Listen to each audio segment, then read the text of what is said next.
자, 이제는 요거를 한번 실제로 보겠어요. 그래서 여기에서 이제 우리가 수조에서 마을을 만들어 놓고 이제 쓰나미를 발생을 하게 됩니다. 그랬을 때 위에서 볼 때 이렇게 범람되는 것. 그래서 요 빨간색이 쓰나미가 쭉 오는 그런 그 장면인데요. 요게 거리에 따라서 이 길에 따라서도 범람되는 속도가 다릅니다. 그래서 어떻게 대피해야 되는지 이런 것들을 이제 연구를 할 수가 있고요.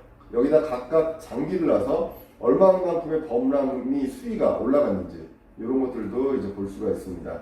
그래서 실험도 하게 되고요. 그리고 이런 것들을 수치 모델로 시뮬레이션도 하게 됩니다. 그래서 이제 이 그림에 보시면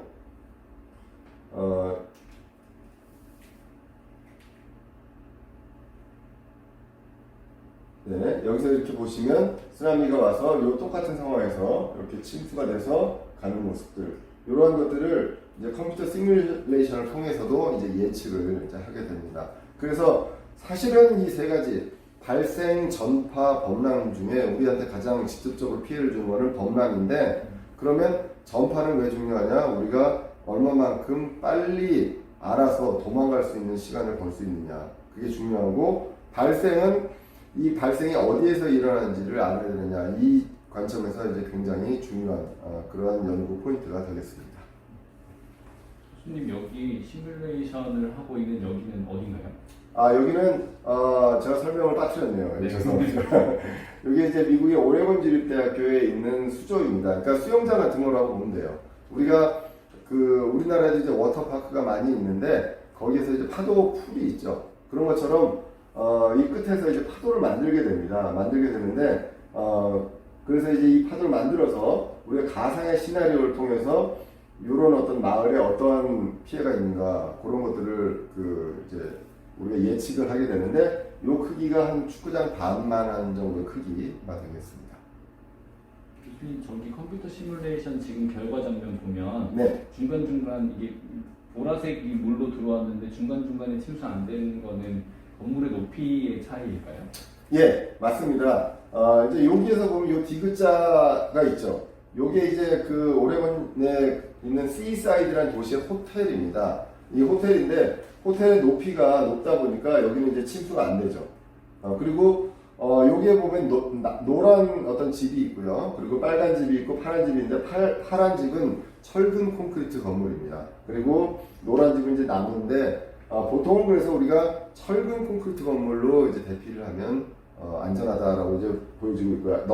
무너지진 않거든요. 그리고 어느 정도 3층 정도 이상 높이 정도 됐을 때 쓰나미가 범람되는 최대 어떤 수위가 한 10m 정도까지 되기 때문에 그럼 그거 이상 대피를 하면 됩니다. 그래서 여기서는 이제 이 호텔이 바로 해안의 앞에 있긴 하지만 범람에 있어서는 그래도 가장 안전한 곳이다라는 것을 우리가 실험과 수치 시뮬레이션을 통해서 이제 알 수가 있습니다.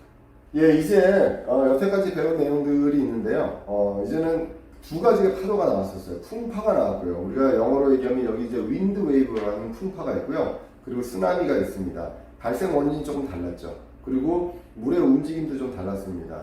그리고 풍파는 먼 바다, 깊은 수심의 바다에서 생기고 바람에 의해서 생기기 때문에 이 물 위에 부분, 수면의 그 표층 부분에서 많은 움직임이 있었던 반면에 쓰나미는 깊은 바다에서 생기긴 하지만 해저 지진이라든가 엄청난 큰 운동에 의해서 발생하기 때문에 물이 바닥에서부터 이제 수면까지 모든 물이 같이 움직이는 그런 큰 움직임이 된다고 얘기를 했습니다. 그래서 똑같은 파도의 높이라고 할지라도, 파고라고 할지라도 바람에 의해 생기는 풍파와 지진에 의해 어떻게 다른지 한번 동영상을 통해서 보도록 하겠습니다. 요거는 이제 일본의 항공공항 연구소가 있습니다. 파리라고 하는 포트 앤 에어포트 리서치 인스티튜트라는 곳이 있는데, 거기에 있는 수조에서 찍은 사진입니다. 여기서 보면 동영상인데, 여기 이제 집이 있고요. 그리고 쓰나미를 막을 수 있는 호환, 이런 것들이 있습니다. 태풍이나 쓰나미를. 자, 그런데 요거는 이제 태풍 정도로 보시면 될 것 같아요. 그래서 주기가 한 10초 정도 되고 파고가 한 50cm 정도 되는 그러한 어떤 태풍이다 라고 이제 보시면 되겠습니다. 이럴 때 이제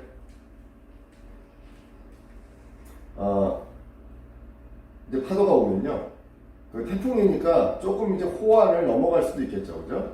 예, 호안을 넘어갈 수도 있는데 이렇게 넘어가도 큰 피해는 없습니다. 여기 조금 이제 침수가 있고요. 집이 아주 아름답습니다. 저도 이런 집에서 살고 싶은데요. 저는 좀 아파트보다는 이런 집을 더 좋아합니다.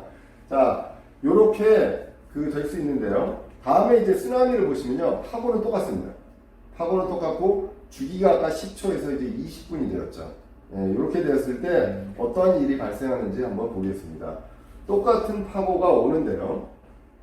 똑같이 마을을 덮치게 됩니다. 먼 바다에서 부서져서 이렇게 쭉 밀려오는데 이제 오랜 기간 동안 밀려오죠. 똑같은 높이인데도. 그래서 침수와 범람이 일어나서 처음엔 견디다가도 얘네들이 이제 뜯어져서 떠내려가는 그러한 현상을 이제 보게 됩니다. 자, 이렇게 이제 침수가 되고 이런 흐름이 발생하기도 하는데 또 어떤 경우도 있냐면 이 파도가 처음 딱 칠 때 굉장한 힘이 발생을 합니다. 그래서 건물이 이제 붕괴되는 장면들도 이제 실험을 통해서 이제 볼 수가 있는데요. 자, 이게 똑같이 오레곤 주립대학교에서 어떤 나무 집을 만들어 놓은 겁니다. 여기 노란색은 이제 바닥에 붙어 있는 거고요. 오렌지색은 이제 필로티 건물이라고 1층이 이제 떨어져 있는 그런 건물이죠. 그런데 이제 지진의 또는 뭐 태풍 이런 파도를 만들어서 어떻게 부서지는지를 이제 보게 됩니다. 자, 그래서 여기서 이제 보시면 이미 많이 이제 떨어졌거든요. 홍수가 나가지고 떨어졌는데 이제 파도가 이렇게 오게 됩니다. 그러면 점점 무너지게 되죠. 이런 식으로 순간적으로 한 번 처음 딱 때릴 때 얘가 이제 무너지게 되거든요. 그 힘이 굉장히 셉니다. 이걸 이제 컴퓨터 시뮬레이션으로도 이렇게 보시면 이렇게 시뮬레이션 하는 이유는요. 여기에다가는 무너지는 이 건물에다가 센서를 놓고 힘을 재기는 어려워요. 그럼 센서도 같이 부서져 버리거든요. 그래서 이렇게 이제 시뮬레이션을 했을 때 파도가 거의 이제 비슷하게 양상을 보이게 됩니다. 그러면 이 컴퓨터 시뮬레이션을 통해서 이 건물에 가해지는 쓰나미나 이 파도의 힘 이런 것들을 예측을 하게 됩니다.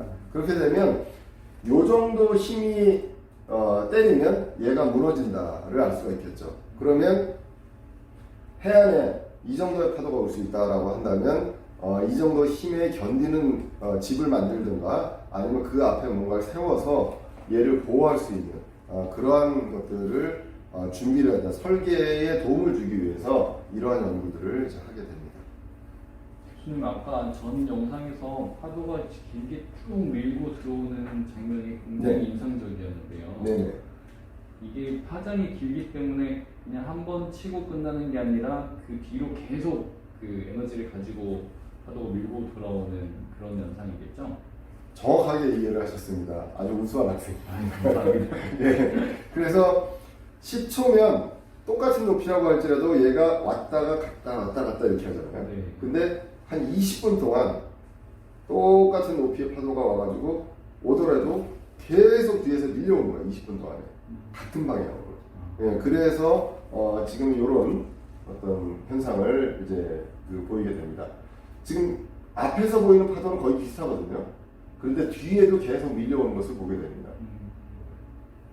저희가 보통 파장의 길이를 단위로 쓰니까 그렇습니다. 네. 이제 저희는 알기로는 뭐 미터 네. 뭐 이런 식으로 생각을 하는데 네. 여기서는 이제 쓰나미가 계속 밀고 들어오는 시간을 네. 고려를 해서 네. 그 단위를 시간으로 이렇게 설명을 하는 게 맞나요? 네. 그 파도는요, 파랑, 웨이브는 이 길이의 단위로 봤을 때 하나 파도가 오는 오는 길이가 이제 파장이 되겠죠. 근데 이 파장만큼을 얘가 진행하는 이 시간을 우리가 주기라고 하게 됐죠. 그래서 요거는 어떤 주기의 개념으로 20분. 근데 이 주기를 이제 환산을 하면 우리가 파장으로 또 환산을 할 수가 있습니다.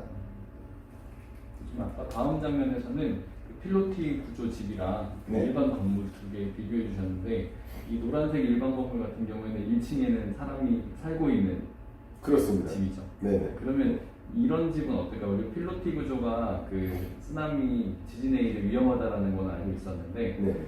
이런 집에 살고 있으면 1층은 어떻게 해야 될까요? 1층은 일단은 빨리 높은 층으로 올라가야 됩니다. 옥상으로.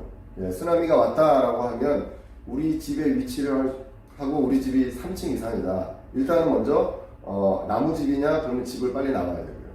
그리고 철근 콘크리트 건물이다. 그러면 그래도 무너지지는 않습니다. 근데 3층 이상이냐 아니냐 이거는 볼 필요가 있습니다. 만약에 2층이다. 근데 쓰나미가 큰 게 온다. 그럼 유리를 깨고 물이 다 들어올 거거든요. 그래서 그런 부분들에 있어서 이제 문제가 생깁니다. 그리고 이제 이 필로티 건물 같은 경우는 이제 말하자면 3층입니다. 지금 밑에는 비어 있고 2층, 3층이기 때문에 요 꼭대기로 올라가면 어느 정도는 이제 괜찮겠죠. 근데 이제 이게 지속됐을 때 필로티는 이 밑에 이제 지식 기반이 약하기 때문에 전체가 무너질 수 있는 위험은 있습니다.